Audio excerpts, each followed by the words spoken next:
Hi, folks. Well, back to this positive negative thing. All right, it's dualistic thinking as far as I'm concerned. And those who bought you have to always think positively,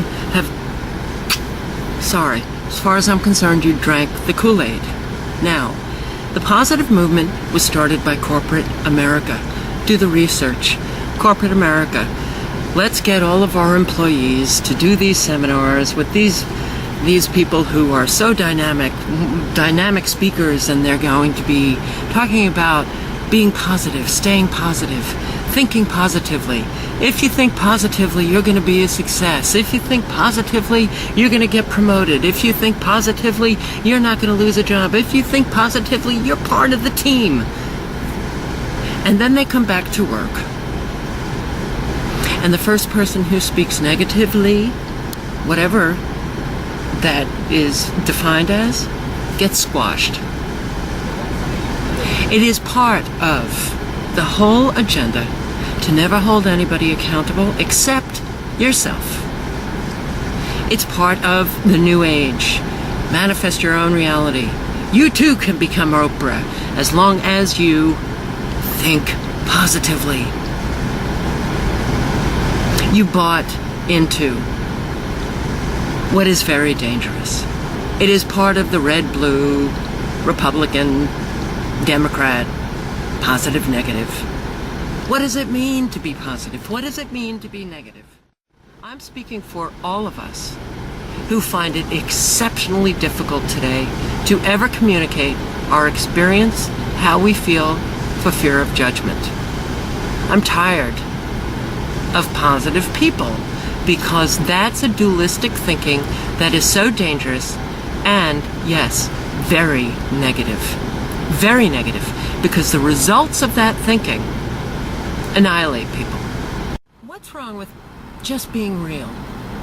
What's wrong with just being real? How is it that I can experience and other people can experience such a tsunami of judgment from people when they talk about how they feel? What is that about? I'm going through the most difficult and painful experience of my life. But I can't express my feelings about this because I'll be judged. I can't communicate honestly how I feel about what my family has done to me. I'm living in my car. I have a family that hates me.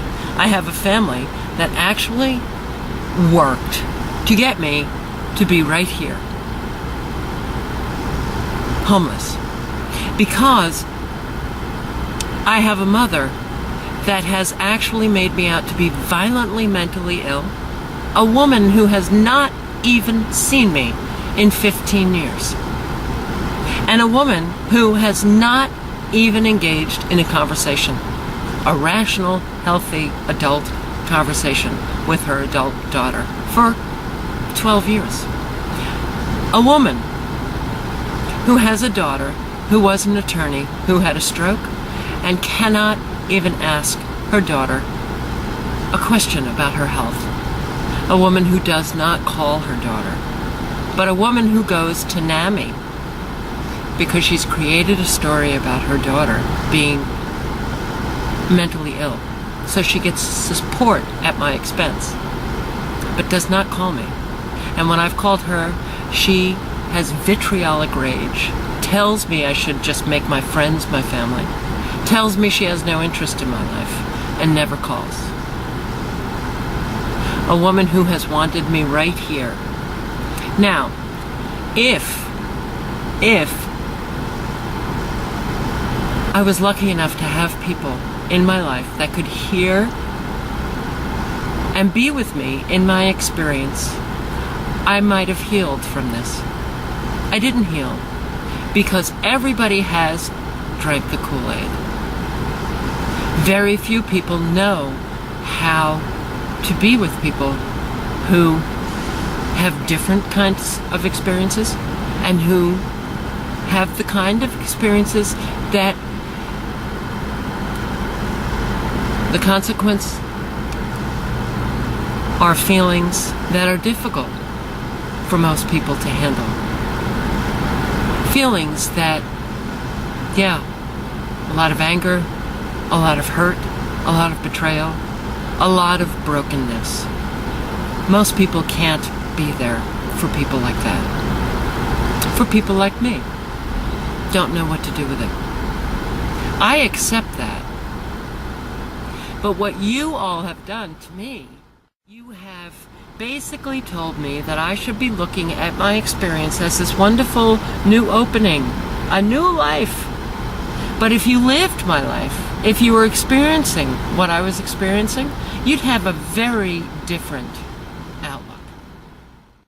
You wouldn't be thinking of it as a wonderful experience.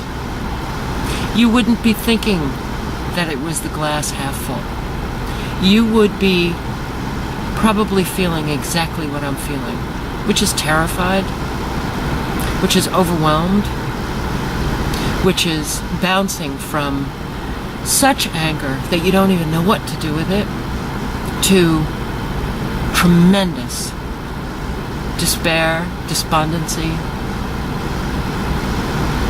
You'd be on overload.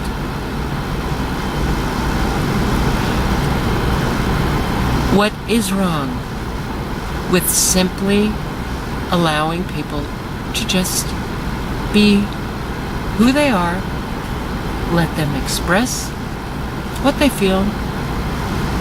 What is wrong with just simply letting people share their experience and then not judge it? It's important to reevaluate beliefs.